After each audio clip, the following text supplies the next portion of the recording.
This is Mrs. Palmer-Quay with the second video for Module 4. This very short video is going to talk about the kinetic theory of matter and how that relates to phase changes of any substance. The kinetic theory of matter attempts to explain temperature in terms of the motion of individual particles, atoms and molecules down on that invisible subatomic level. It states that all atoms and molecules have motion unless they are at absolute zero.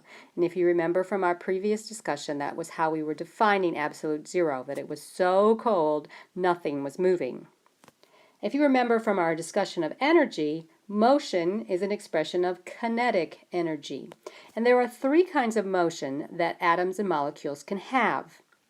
There is vibrational motion, which is motion around the in between the individual atoms that are bonded together in a molecule.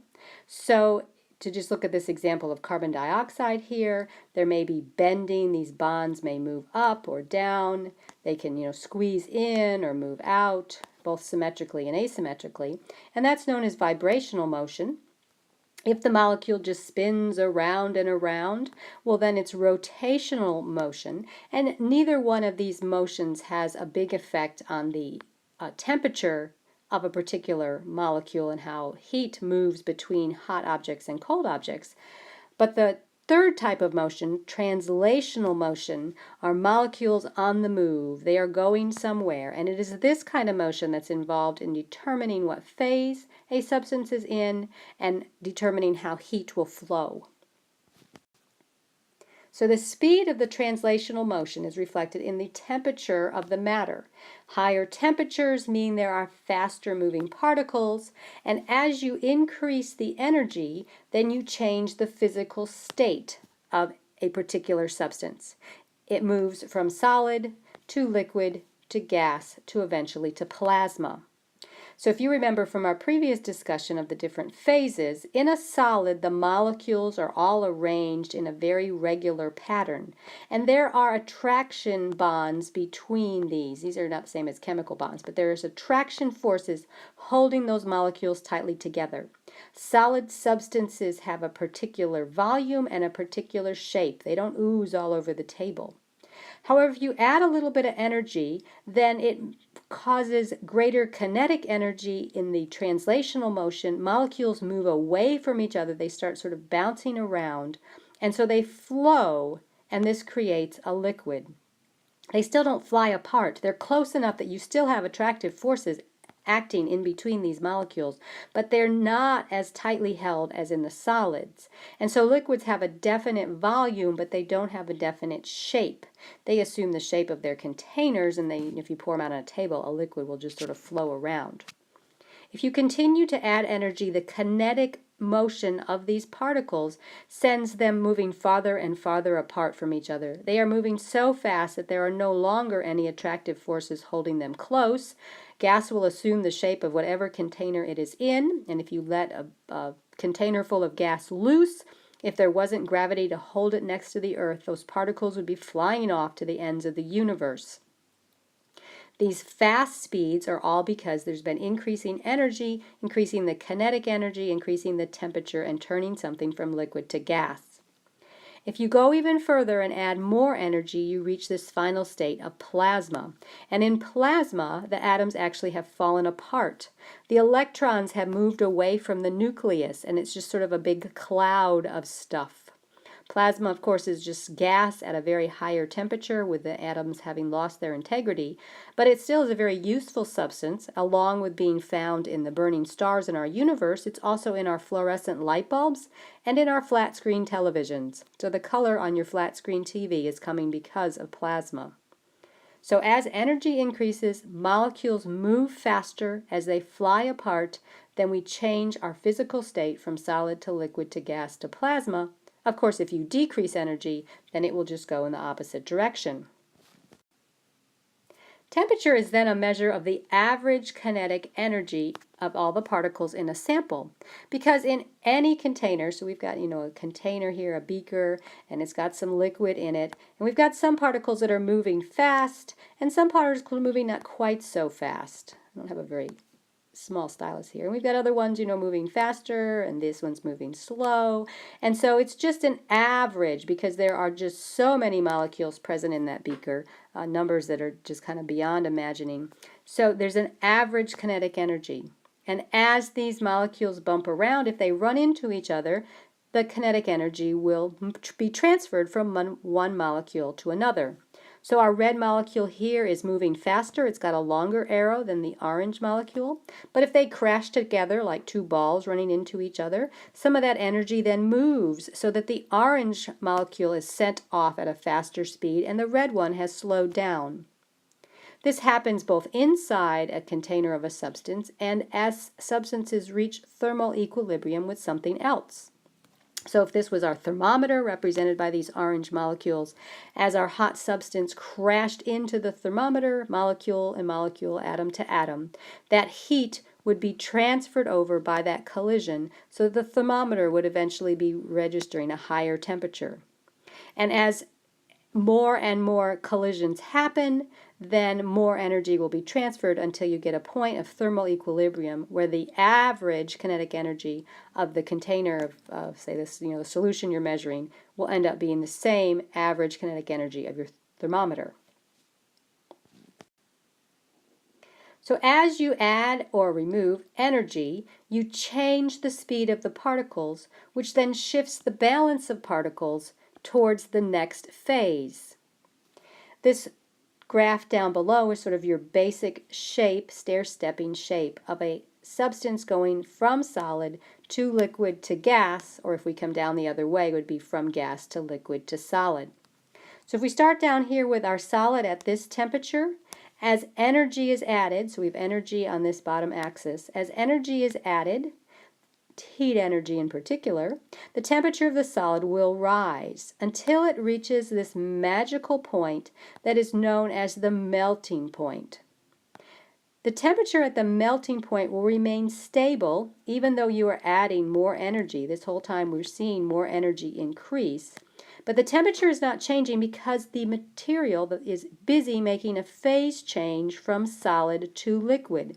Those individual molecules have to get enough kinetic energy so that all of them now are in the liquid form, being able to spread out a little bit more to create something that flows.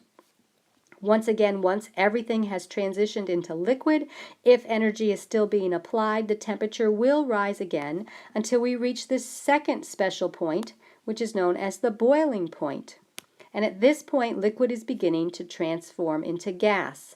But the substance will stay at that temperature until all of the particles have made the jump into gas, or vapor, we sometimes call this. And then after all of the particles are a gas, the temperature can rise again.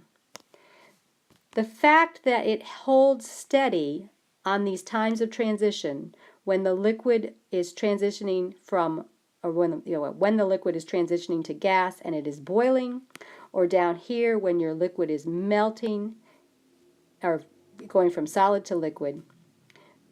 This is why it doesn't matter how fast your vegetables are boiling, they will cook at the same temperature. The boiling temperature does not change if you have a gentle boil in a pot or a vigorous boil in the pot, because this is where the water is. It's making a transition. Those individual molecules are changing from liquid to gas. Only after all of them become gas can we make that temperature go up again. If you're coming back down the other way, starting with a gas, then as it cools and turns into liquid, we call that condensation. So it condenses, moving from gas to liquid, and it freezes, moving from liquid to solid. So that the temperature values are exactly the same. The condensing and boiling point is the same temperature. The melting and freezing point is the same temperature. It just depends on which direction you're going and how you're looking at it.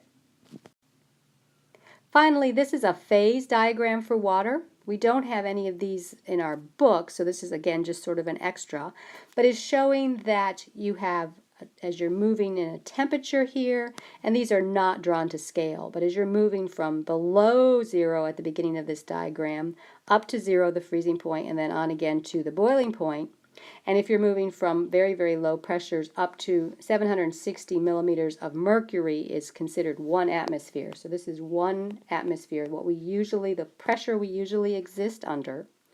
Well, we see here our normal freezing point is at 0 degrees Celsius, and it's right on the line between the solid state and the liquid state. And then this is the point where we have a change from liquid to gas, our normal boiling point. But what is interesting about the curves on a phase diagram is that you can see what happens at different pressures. For example, if we go above the normal freezing point and think about staying at this same temperature, so if you just kind of take this line up a little bit further, you can see that at higher pressures, the solid will turn back into a liquid. And this is what happens under the blades of an ice skater. They are skating on solid water that is frozen, but the weight of the ice skater is creating a tiny little bit of pressure on those blades, and it is melting. It is causing the solid to transition to liquid at these higher pressures, so slightly higher pressures, so that ice skaters are actually skating on a thin layer of water. And once they have gone by and their skate is no longer applying pressure, then the liquid water will go and freeze again. At a very low pressure, there's actually a triple point where you can have solid, liquid, and gas all present at the same time. You might have seen this in a museum where they put a little bit of liquid water in a vacuum tube. By removing the vacuum, we're decreasing the pressure, and it allows boiling to happen. So by lower all of these points along this line are the boiling points at these individual pressures. So as you lower the pressure, your boiling point lowers, and you get down to this triple point, and you actually can freeze boiling water. Because boiling is just a transition from liquid to gas. It doesn't have a particular temperature associated with it. If the outside pressure is low enough, things can be at a place where they can boil and freeze at the same temperature. Also, this diagram is for water. The curves will be different for different substances. For example, if you are familiar with dry ice, you know that it can move from the solid form to the gas form directly at room temperatures, so that it's making a transition across this boundary at temperatures that are much higher than the 0 degrees shown here for water. We also, with solids, when we have a solid substance that we can smell, some of the particles in that solid is crossing this boundary and making the transition to gas, because the molecules have to be in gaseous form for the sensors in our nose to pick it up. In any one substance, you're going to have some crossing back across on these boundaries by individual molecules at various temperatures that don't fall along this curve. So this curve is showing for very large numbers of molecules, for visible collections of this matter. But when it comes to individual molecules, because your temperature is the average kinetic energy, there will be some that are higher in the solid that will make the transition to gas. There will be some in the gas that will slow down and make a transition to liquid, or maybe all the way to solid. We can't really see that because we're talking individual molecules, but there is a very fluid equilibrium system going on. And just that for individual substances, these curves will look slightly different. You can't ice skate on all substances and expect the same kind of change from solid to liquid at higher pressures. It doesn't work for things that are not water. So this covers what I wanted to say in this video about kinetic theory and how that relates to phase changes.